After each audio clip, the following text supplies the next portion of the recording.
तो दोस्तों कैसे हैं आप सब। आज की हमारी कहानी है अमीर जेठानी।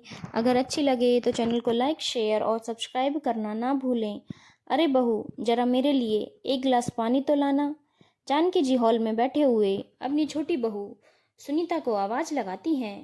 सुनीता किचन में काम कर रही होती है और कहती है, जी माँ जी, अभी लेकर आई। सुनीता पानी के साथ साथ अपनी सास के लिए अपने हाथों से बनी गर्मा गर्म जलेबी भी लेकर आती है। लीजिए माँ जी पानी। जानकी जी कहती हैं, अरे बहू, मैंने तो अपने लिए सिर्फ पानी ही मंगाया था, तुम मेरे लिए यह जलेबी क्यों ले आई। माँ जी, वह क्या है ना, हमारे घर के संस्कार हैं। हमारे यहाँ पर पानी कभी खाली नहीं दिया जाता है। पानी के साथ साथ हमेशा कुछ न कुछ मीठा जरूर दिया जाता है। जानकी जी कहती हैं, अरे वाह बहू, बहुत अच्छे संस्कार दिए हैं तुम्हारे माँ बाप ने। जीती रह जीती रह, मुझे तेरे जैसी ही तो बहू चाहिए थी। जानकी जी की दो बहुएं थीं, बड़ी बहू राधिका और छोटी बहू सुनीता। जानकी जी की बड़ी बहू राधिका बड़े ही नकचढ़े स्वभाव की थी। उसे अपने अमीर होने का बहुत घमंड था। वह बात बात पर अपने ससुराल में अपनी अमीरी का रौब झाड़ती रहती। इसीलिए जानकी जी अपनी छोटी बहू गरीब घर से लाने का मन बनाती हैं।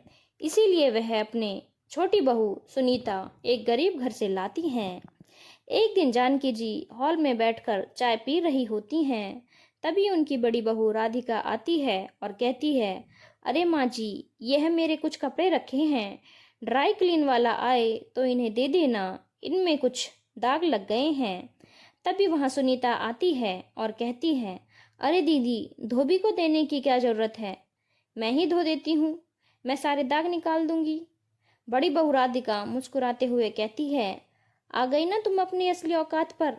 तुम गरीब घर की बेटी बस नौकर वाले ही काम कर सकती हो। रहने दो, मेरे कपड़े को हाथ मत लगाना। तुम्हें पता भी है कितने महंगे महंगे सूट और साड़ियां हैं, खराब हो गए तो मेरी मम्मी ने इतने प्यार से दिए हैं। तुम्हारी तो औकात भी नहीं है इतने महंगे महंगे कपड़े खरीदने की।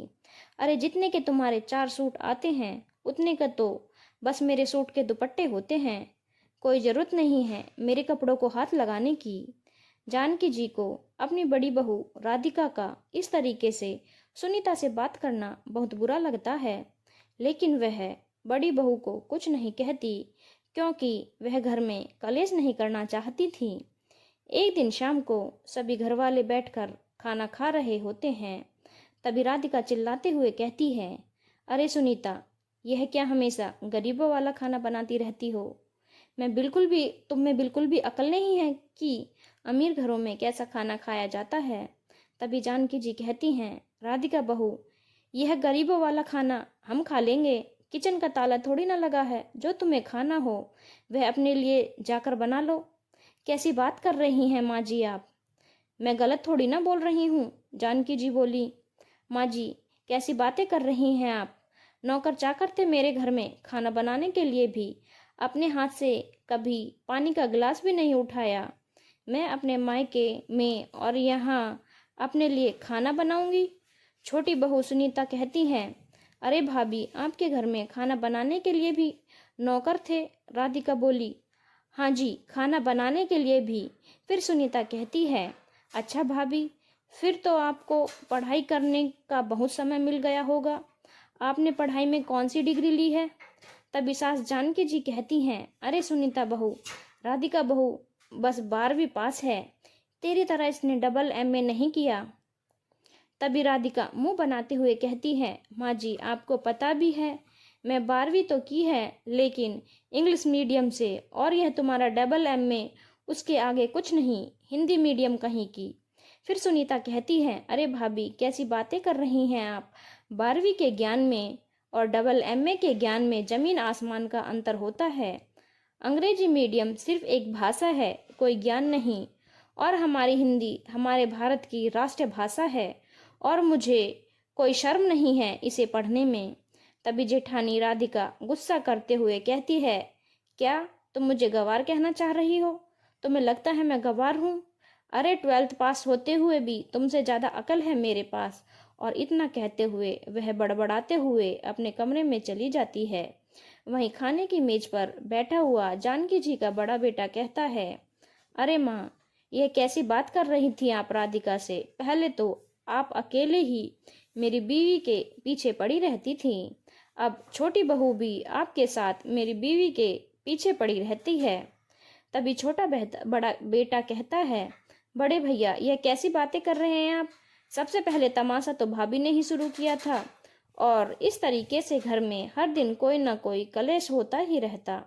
इन सब से परेशान होकर एक दिन छोटी बहू अपनी सास जानकी जी से कहती है, माँ जी, आप राधिका दीदी को क्यों कुछ कहती हैं, जब मुझे ही काम करने में कोई दिक्कत नहीं है।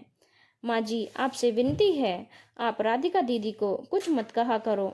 माँ जी, आप क्यों दीदी को कुछ बोलती हैं? मुझे कोई काम करने में दिक्कत नहीं है।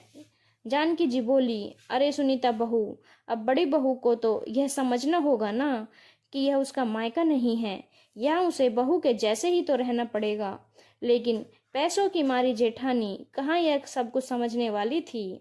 एक दिन राधिका के माँ बाप उसके ससुराल आने वाले होते हैं, तो राधिका जानकी जी और सुनीता से कहती है, प्लीज़ आप लोग कुछ अच्छा बना लेना मेरे मम्मी पापा के लिए। सुनीता राधिका से पूछती है, क्या पसंद करते हैं वह लोग खाने में? तभी सास जानकी जी हंसते हुए कहती हैं, अरे सुनीता बहू, घर का खाना कहाँ खाते होंगे वह लोग? अरे राधिका बहू, मैं तुम्हें 5 स्टार होटल का नंबर दे देती हूँ, वहाँ से खाना मंगवा लेना। और हाँ राधिका बहू, थोड़ा ज़्यादा खाना मंगवा लेना, मैं भी तो देखूँ कि अमीर लोग कैसा खाना खाते हैं। बड़ी बहू राधिका होटल से पूरे 15,000 का खाना ऑर्डर कर देती है। जब राधिका के माता पिता आते हैं तो राधिका अपने माता पिता के सामने होटल का खाना रख देती है। खाने को देखकर राधिका के माँ बाप कहते हैं, अरे ये क्या राधिका, तूने बाहर का खाना क्यों मंगवाया है? तुझे तो पता है कि मैं बाहर का खाना नहीं खाता, फिर तूने क्यों मंगवाया यह खाना? तू अभी भी नहीं बदली, तू वैसी की वैसी है। मुझे लगा तू ससुराल में जाकर बदल जाएगी। तूने ससुराल में मेरी नाक कटवा दी, कम से कम अब तो यह अमीरी का ढोंग करना छोड़ दे बेटा। इतने में सुनीता राधिका के माता पिता के लिए गर्मा गर्म आलू के पकौड़े, पनीर के पकौड़े और हरे धनिए और मिर्च की चटनी लेकर आ जाती है, जिसे देखकर सभी के मुंह में पानी आ जाता है। और राधिका वहीं कोने में बैठी हुई रहती है। और फिर राधिका सबसे माफ़ी मांगती है और कहती है, मुझे माफ़ कर दीजिए पिताजी, मैं आगे से अपनी अमीरी का रौब नहीं झाड़ूंगी किसी पर। धन्यवाद दोस्तों, अगर आपको कहानी अच्छी लगी हो तो चैनल को लाइक, शेयर और सब्सक्राइब करना ना भूलें।